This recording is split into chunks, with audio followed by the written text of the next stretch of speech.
Hey, in this training today, in this video, we're going to help you make the right financial decisions. Here's the reality. Most people don't need more money. They need to make better decisions. And we're going to give you a framework today that's going to allow you to make better decisions today. After this training, you're going to have a financial decision to make. And using the framework that I'm going to teach you today is going to help you make the best decision that you can make around your finances. So let's just get right in here to it, y'all. Today, we're talking about facts, not feelings. So I've been in this industry, been in the financial industry over 20 years now, so 2 decades in. And I can say this with 100% certainty. I have never seen a financial decision based on feelings actually ever work out in the long run, right? When you're making decisions around your finances, you need to be making those decisions based upon facts, not how you feel, right? Because how you feel can fluctuate from up to down. The facts and the numbers are going to be a constant. So when you create a framework around that, right, you create these guardrails that keep you in line and stop you from going off the track. So it's super important that you have a framework around your decision making. And there are a bunch of examples in here that I'm going to share with you. That's, kind of talking about why it's so important to have a framework.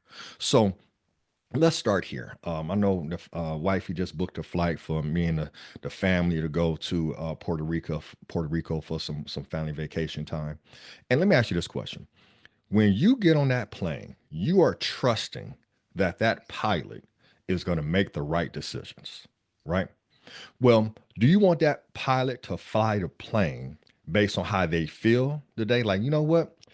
The way these clouds look, I feel like we should go, 100 miles east versus going this way. Like that would scare you to death, wouldn't it? But here's the deal. Let me give you some peace of mind.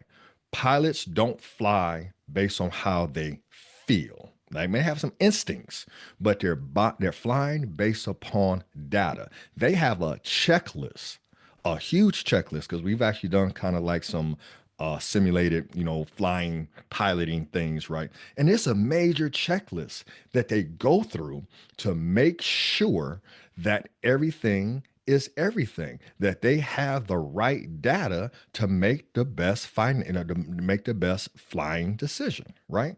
That's fair enough, right? But if you kind of start to unpack that and think about that, think about other frameworks that people use. My daughter has to go get ankle surgery here soon, right? I would kind of be freaking out if the doc was like, "Yeah, let's just get on the table, right? And I'm gonna cut in here and get in there and see what I see, and depending on how I feel, I had a bad day last night, didn't get a whole lot of sleep, right?" No, regardless of how they feel, that surgeon is going to have a framework that's going to allow him to make the best decision for that surgery, right? Hey, this is the checklist. Did we do this, and this?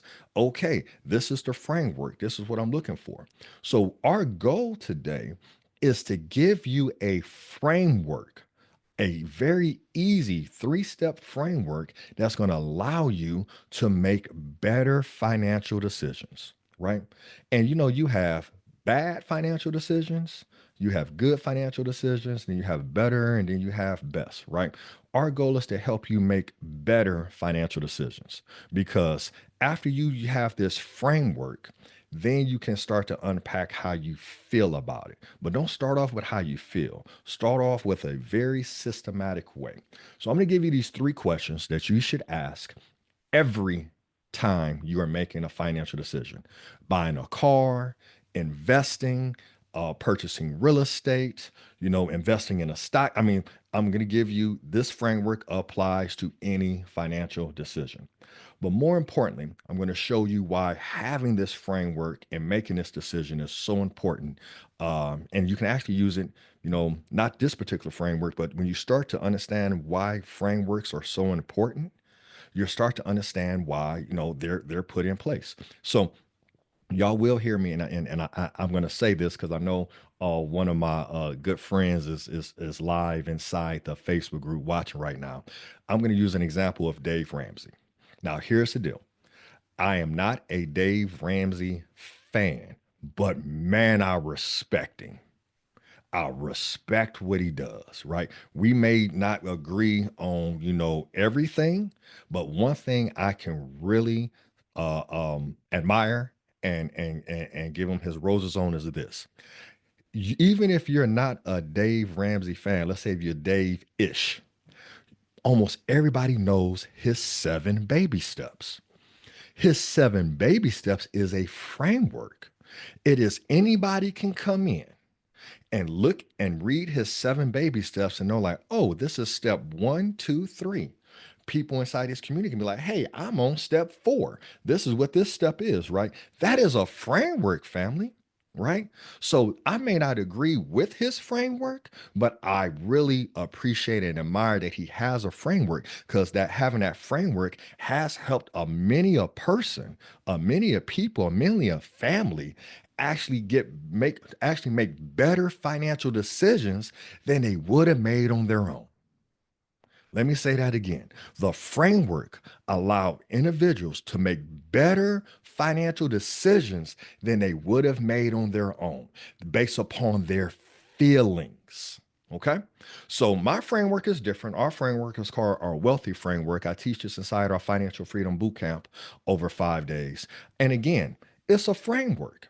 It is a, hey, these are the steps and this is the order of doing things.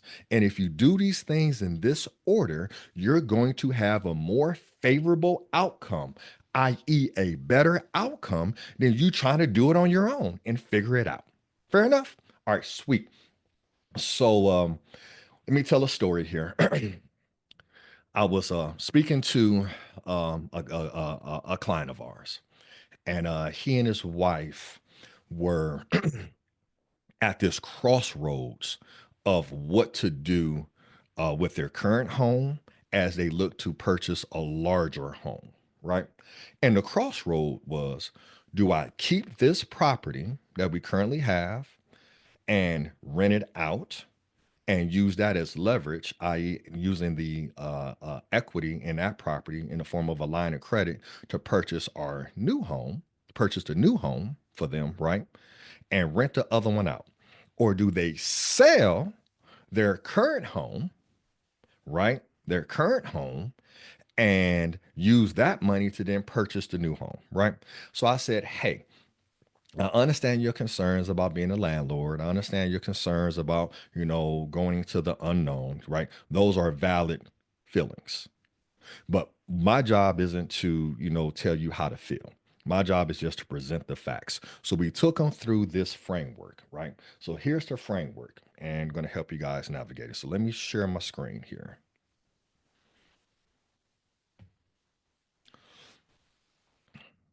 So the framework that I've created and that I use on every financial decision. And sometimes I got to remind myself because, I'm human, which means I can get caught up in my feelings too. Like, oh man, I feel like buying this, this Rolex, you know what I'm saying? But, right. So we all have feelings, right? But, oh man, I feel like buying this property, or I feel like buying this vending machine route, regardless, right? Just, I sometimes even have to check myself and be like, P, walk it through the framework. So literally grab a piece of paper. And this is what we did for our clients here. I said there's 3 questions you have to ask yourself. The first question is this: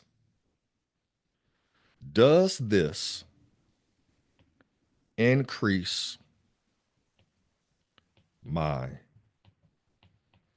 cash flow or passive income?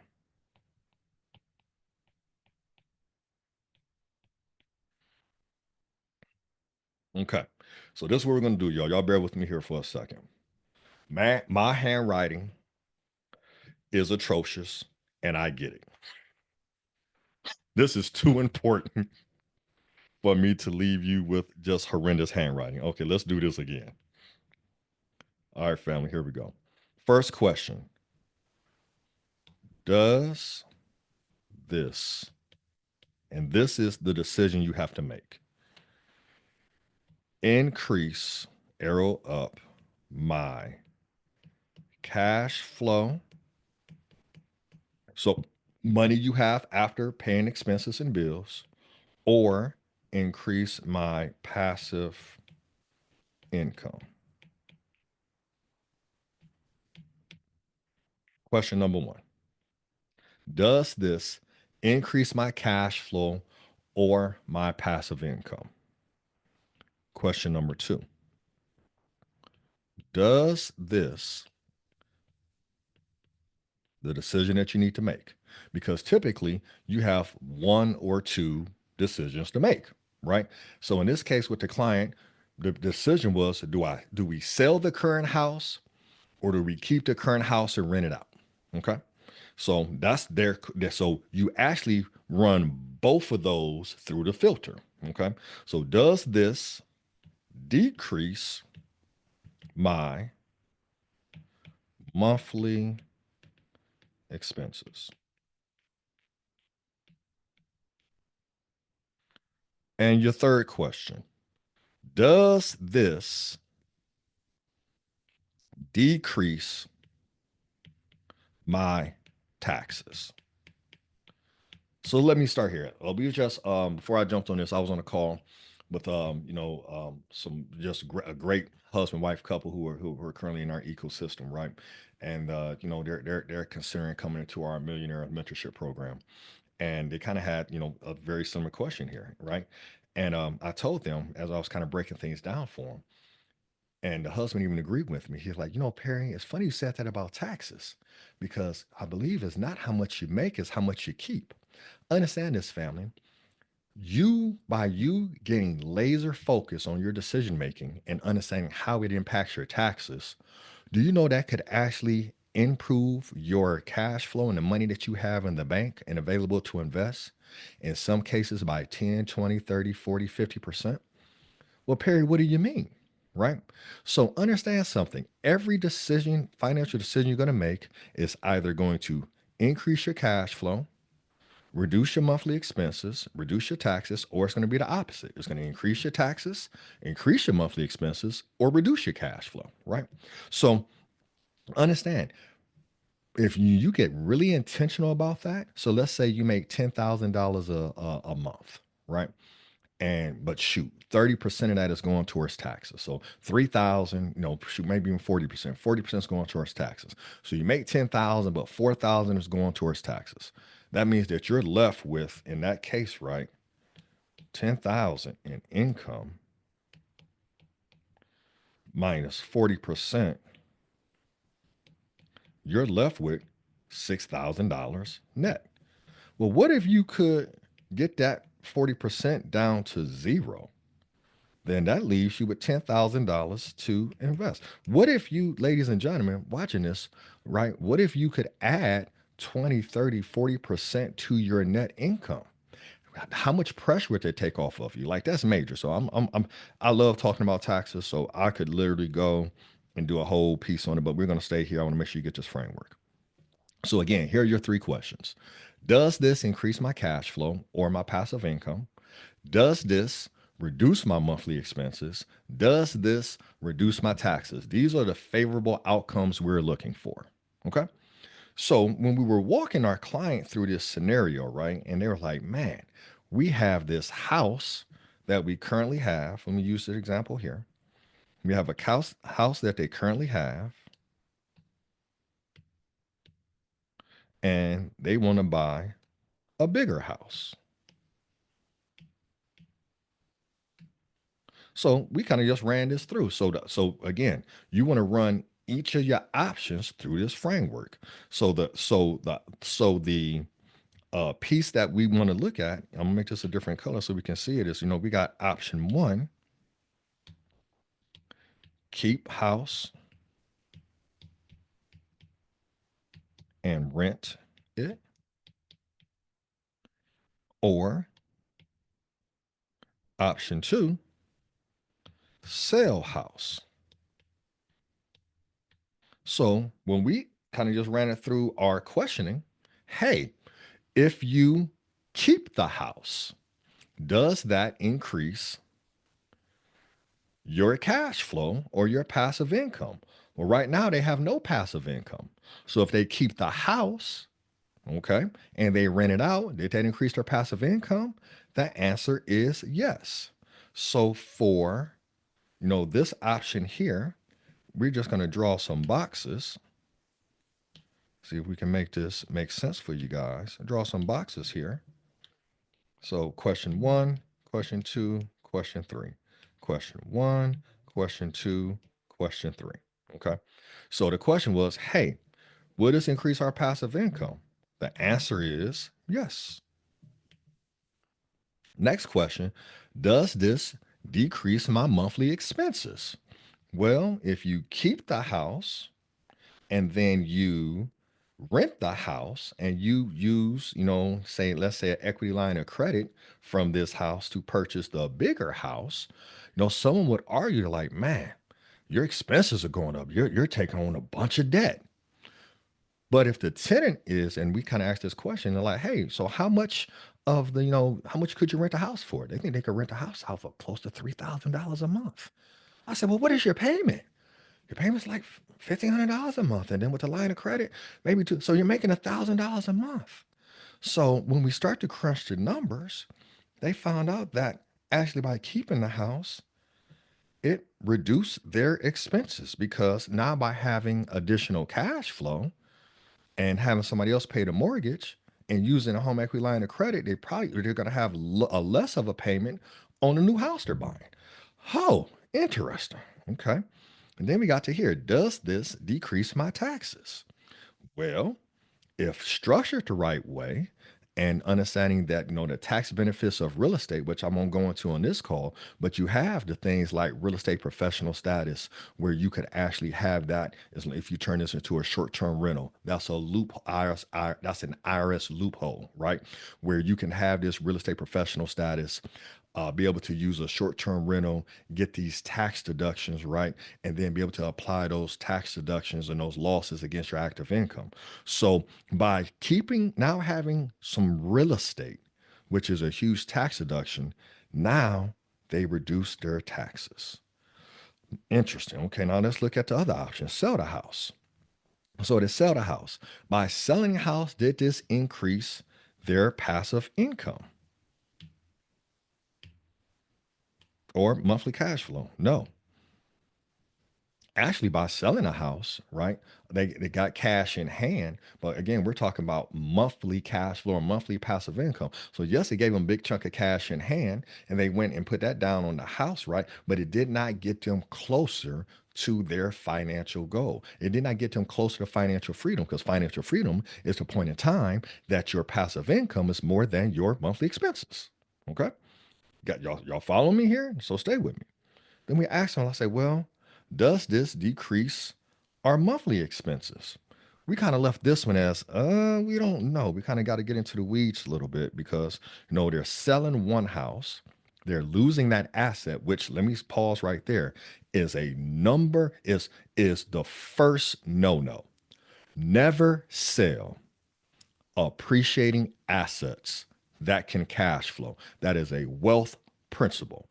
Wealthy people don't sell appreciating assets that can cash flow unless they're exchanging them for a larger asset with stronger cash flow. Keep your assets, ladies and gentlemen, especially the ones that appreciate and can produce cash flow and give you tax benefits. Period, point blank. So we didn't know. We was like, we don't really know because there's a lot of things we got to consider in here. And then the other question was, does this selling a house decrease my taxes? Because we want to decrease your taxes, right? We want to put more money in your pocket. And the answer here to that one is no. This does not decrease their taxes. So when we looked at this filter, it was pretty obvious what was the best financial decision. Now, after having this data in front of them where they can be like, okay, got it. We know what the best financial decision is. If there's still hesitation, i.e., the feelings, then that's where you go get coaching to unpack those feelings. Because what we found out, the wife's concern was, well, what if the real estate doesn't work out? What if the tenant doesn't pay? What if we're not don't have enough time to be landlords? Okay, that's a feeling, right? And now that you can now have the data to understand what's the right financial decision based upon the math, based upon the financial or the economic benefit, now you can go and address the feelings. So what I said to him, like, well, if you're concerned about, being a landlord, go get some coaching from other landlords and learn how to be a landlord. And if you just absolutely don't want to be a landlord, raise the rent a little bit and hire a property management company to manage it for you, and you just get the passive income. But keep in mind what the end goal is. The goal is to become financially free. So we help that client through that framework. You can use that framework on every financial decision. Hey, should I buy this car? Here recently, I was on Facebook one day and I big thumbed a button and somehow it sent me to Facebook Marketplace. And on Facebook Marketplace, first thing I see is somebody selling a Bentley, right? Ooh, and it was clean. Only had 64,000 miles on it. It was with a Continental GT, I think it was, all white. Y'all know I love all white cars, right? And I'm like, babe, look at this Bentley. We could go pay cash for that right now, right? And I was like, whew, man, you know what I'm saying? And my wife looked at it and she's like, yeah, baby, that's clean. And you know what she said to me? She said, go get it. I said, really? She's like, yeah. She said, go rent it or go get it, go buy it and rent that shit out. I said, huh. So immediately it made me start to research, the different websites to be able to rent luxury vehicles. So I'm looking like, babe, luxury vehicles like this are rented for like $1,000 a week. So again, how were we making our decisions? We were using this framework. One, by buying this vehicle, did it increase my passive income? Because me and my wife are in alignment with the goal of creating more passive income. We knew that, yeah, I could drive it when I'm not renting it out. But if I wasn't driving it, rent it out, it has the potential to make one to 50, 1,000 to 1,500, I'm sorry, 1,000 to $1,500 a week on the luxury, rental site. I was like, goodness gracious. So did that increase my passive income? Yes. Next question. Hey, does this reduce my expenses? Well, it didn't increase my expenses because all of the expenses are now are now business tax deductions, right? So the fact that I was going to go pay cash for it, but the first thing I was going to do was put the cash that I was going to pay for it into my properly structured cash value policy. So I was going to put in the 30,000 into that and then borrow the 30,000 roughly out to pay cash for it. So it didn't increase my expenses and it didn't reduce my cash flow because my money would be sitting in the policy still earning interest while I bought the vehicle with a policy loan that I don't have a structured payment on. So I didn't increase my expenses, right? Actually, probably decreased them. So it checks that box. Boom. Third box, does this reduce my taxes? It's a business expense. Yes, it deducts my taxes. Even if we do a horrible job renting it out. Now, this is another business venture that we have. And if you understand that the tax code was written to benefit entrepreneurs and business owners and not to benefit people with W-2 incomes, right? So it checked all the boxes. Well, when you got time for us to go get it, time for me to go test drive it, I did some more research, and because of how old the vehicle was, most of the websites wouldn't allow us to rent it out, right? Because some of the websites like Turo, I think it was like the vehicle can't be older than 12 years old, right? This one was older than 12 years old. So though I really wanted that vehicle, that was my feeling. If I went and bought it and wasn't able to rent it out, did it increase my cash flow or reduce it? It reduced my cash flow, right? So don't like that. What I'm saying? Did it increase my expenses? Well, if I can't use it as a business deduction, now I got something else I need to maintenance, something else I need to take care of, something else, right? So it's probably increased my expenses, right? More insurance, got, The insurance would be immediate increase as well, right? And then four, did it reduce my taxes? No. So now if I still decide to go buy it, I now have to check myself and said, I didn't make the best financial decision. I didn't make a decision based on data, right? I made a decision based on feelings, which you are in your right to do. But if you're intentional about getting to the finish line and become a financially free, you want to ask those questions. Does this increase my cash flow or increase my passive income? Does this reduce my expenses? And does this reduce my taxes? Because if every financial decision you make aligns with that, it increased my cash flow or my passive income, it reduced my overhead, and it reduced my taxes. Imagine if check this out, family. Depending on how old you are while you're watching it. So, if you're a college person, may not apply to you too much, but maybe it does, right? But if you've been working for a while, you're 30 years old, 40 years old, 50, 60 years old. If you could go back in time and run every financial decision you made through that filter, how wealthy would you be today? Right? You could run this financial filter, even running through, should I take out a loan to go to school? Does this increase my cash flow? Does this decrease my expenses? Does this decrease my taxes, right? When you start to unpack it and then when you start to ask these questions, understand there's layers. You got to get down to what the real numbers are, right? But when you start to get really good at asking those three questions, you set yourself up to make multiple good financial decisions. And just like compound interest, investing in the stock market, right? You know what I'm saying? Where you get that compound interest, when you start to compound good financial decisions, that gets you closer to financial freedom. Are y'all picking that up? Y'all feeling me on this? Right? So again, there are frameworks everywhere we look around. Every pilot has a framework. That's their checklist, their guardrails that they go through before they take off and allows them while they're in flight to make good decisions. You see it with basketball, right? When a team has, hey, we run the motion offense, that's the framework. The framework says after you pass, go screen away. Or if you're running the flex offense, after you pass, cut down and, right? Every offense, every sports team has a framework. And again, that framework is put in place to allow the players, you and I are the players, the participants, you and I are the participants, to be able to make good decisions within the framework. The framework gives us the guide rails and the structure to be consistent. Lord have mercy. That's fresh off the dome.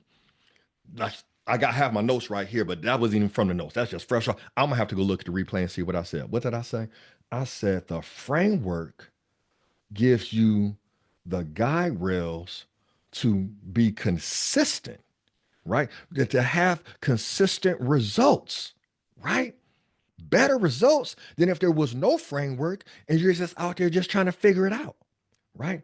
Whoo, goodness gracious. So here's the deal, fam.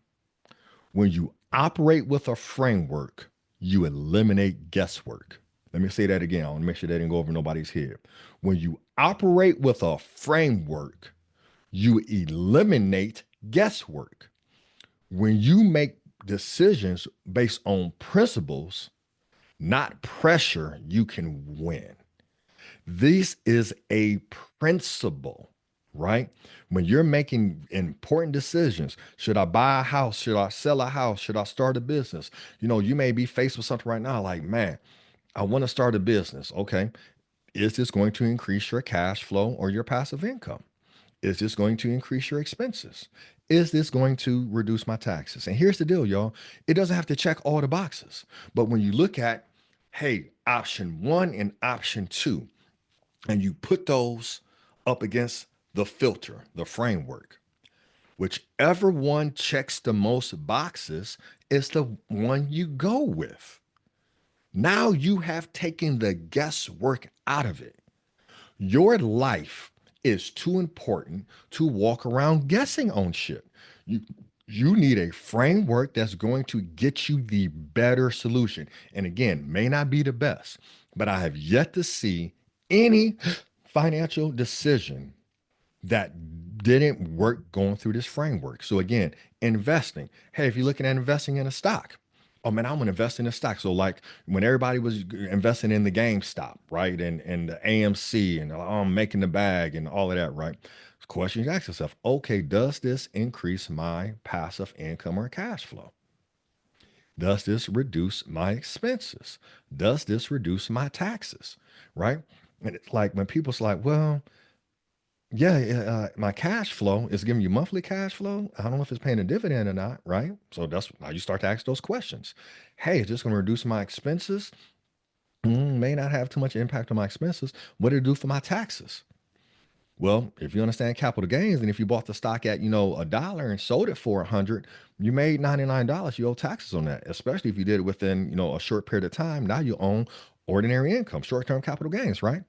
Could you have done that same transaction inside a tax deferred account and not have the taxes to pay?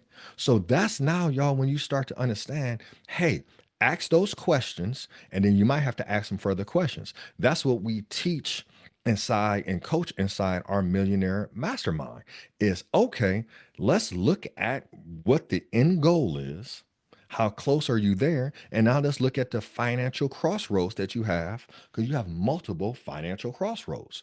And we want to identify, hey, what is the better decision that's going to get me closer? And again, when you start to compound good financial decisions on top of each other, you will reach your financial goals. All right, family. If this was valuable to you here, please like this, share this, write it down, try it out, right? And then on the YouTube video, right, on the comments, let us know how you tried it out and how it worked. Like, think about a financial decision that you have to make today and run it through the filter. Does this increase my cash flow or passive income? Does this reduce my expenses? And does this reduce my taxes? Because if you're intentional about increasing your cash flow and passive income, if you're intentional about reducing your monthly expenses, which is sometimes a lot of the debts that you have and things of that nature, right? But reducing your monthly expenses and reducing your taxes, that is how you start to become financially free. All right, y'all. I hope this video was valuable, and see you in the next video.